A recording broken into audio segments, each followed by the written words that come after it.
beauty in every corner of New York City, but what really makes the city magical are the people. And there's none quite like our next guest. That's right. Today, for our people we love, we're introducing you to a local man who's giving back to his community in a very big way and sharing moving tips before you pack up those 2 boxes. I love when there's like a pivot and you bring the stuff together. It all comes together. Welcome, CEO of Dumbo Moving, Lior Rachmany. Welcome to the show. Thank you for having me. It's a pleasure. Yeah. Pleasure having you. Fantastic to meet you. I want to talk a little bit about your charity first, because you do so much for the community, and you recently raised $45,000 for local causes. What were the local causes, and why is it so important to you?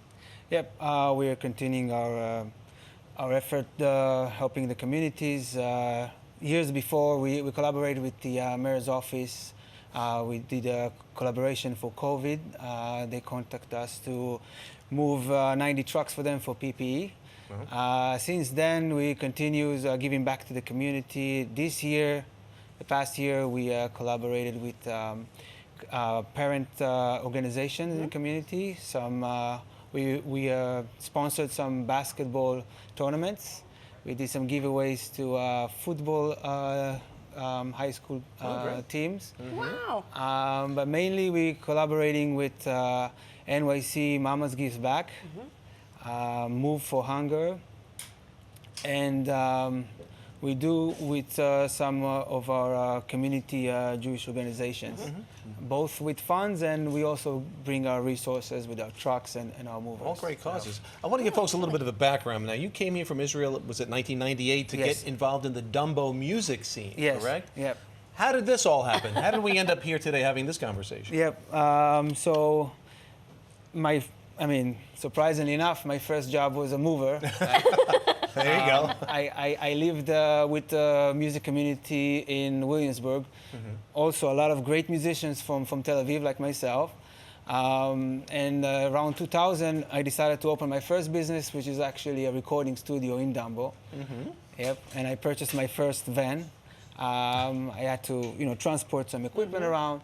And my bandmates advised me to, since I'm doing moving for so long, to go ahead and open my own business. So 2007, I opened Dumbo Moving, and since then, we run over 200 trucks, over 800 members. We do moves all over the country. Okay, so what kind of band were you in? What did you start? What musical instruments do you play? Do you sing? Do you compose? Do you produce? Yep. A little bit of everything. So intrigued.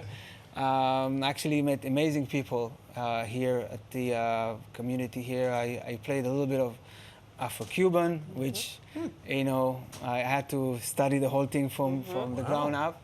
A lot of progressive rock, and some good old New York hip hop. Look at this guy. Yes. The Renaissance man. And now he runs the biggest moving company in New York City. I know. So was it because my son is in a band, and even just his little 4-person van, whenever he has a gig, all of the families have to take our SUVs. Was that what you were experiencing? You were like, oh, we have another gig. Who's got the truck? Yeah, so I purchased the van for that particular reason. And again, you obviously in the daytime work as a mover. So, the bandmates are kind of, hey, listen, it's time for you to go on your own.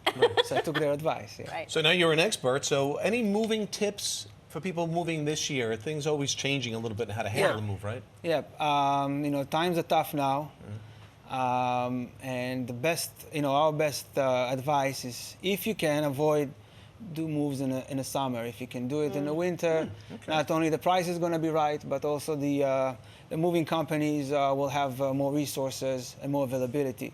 In the winter? In the winter, yes. In the winter, really? Huh. Why is that? Because, the summertime is busier, obviously. Because everyone's moving. I have always moved in the summer. Yeah, usually warm weather. So, you can have, I think, for my opinion, better moving experience with a moving company in the winter rather than the summer.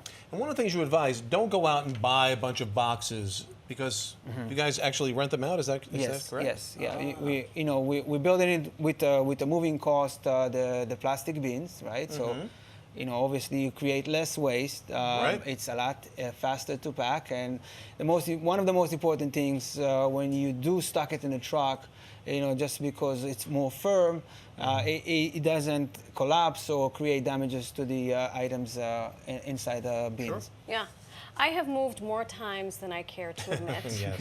But I'm one of these people that labels 1 of 75, Yep. 2 of Yep. 75, boys' room, den. Yep. Am I crazy? No, that's the right way to do it.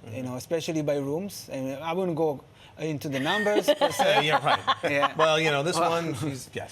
But definitely to room, especially if you have a couple of levels, right? Sure. And you do want to know what dresser or what cabinet it came Right. from, because you want belongs. to continue Yeah. staying organized. Quickly, strangest thing you've ever moved? Stranger things we ever moved. Zuzuvela. No. No. Not a snake or anything, right? No animals. You didn't have to. We ended up. It was a surprise. We ended up having a whole arsenal of weapon. Oh. No live ammunition was No live there. ammunition, Right. okay. No live But you ammunition didn't was expect there. that necessarily. But literally a bunker inside one of the apartments in Long Island. Yikes. Only in New York, kids. Okay. Only in New York. Keep doing what you're doing on Yeah. both ends and the positive work also Thank for the you. community. We really Lior. appreciate Thank Lior. you very much. Thank you Thanks so much. Thanks for having me. Okay. We're going to post all of these tips on our website at pix11.com.